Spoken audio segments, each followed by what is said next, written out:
friends that are losing their minds, that are getting health issues at 20 that 60-year-olds do. And so it's not that we don't want the mother and father, it's that sometimes we don't even know we need it, but we obviously do. So can we have a prophetic meeting between the prophets and the sons and daughters of the prophets, so we don't have to die out here doing justice?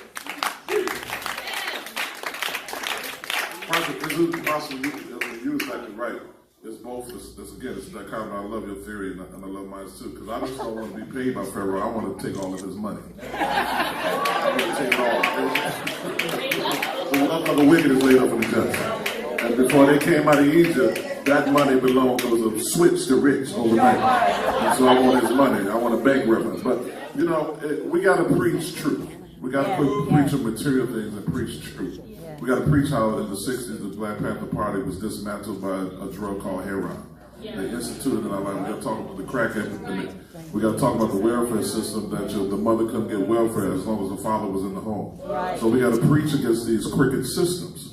And once we educate our children, and once we get our youth and begin to teach them the truth, then you can see justice. You know, all the time, if you ask a young African American what they want to be, they're going to say an NBA player. But there's only 400 jobs in the NBA. No one says they want to be an NBA owner.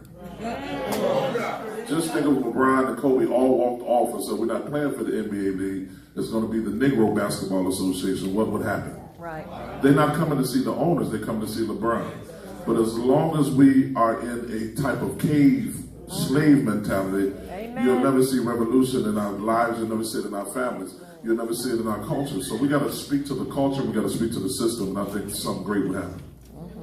Well, if we're also going to preach truth, we have to preach that Black Lives Matter is funded by George Soros, who is a Zionist Jew wanting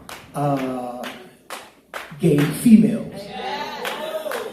Which now, and when we were in the midst of our protests for Keith Lamont Scott, we literally went for training because we had not really participated in protests, etc. So when we went as a group of African American pastors, clergy, wanting literally to hear how we should move through this protocol. We were sitting, and there were two young ladies, both lesbians, openly admitted it, who said to us, we don't need you as black men to be our voice. We need you to be our protectors. Wow. We don't want you to say anything. We want to have the voice in this, which now attacks the order of God. And so if we're going to preach truth, we have to preach truth, because if your oppressor or your enemy is funding your resistance, is it really a resistance? Right.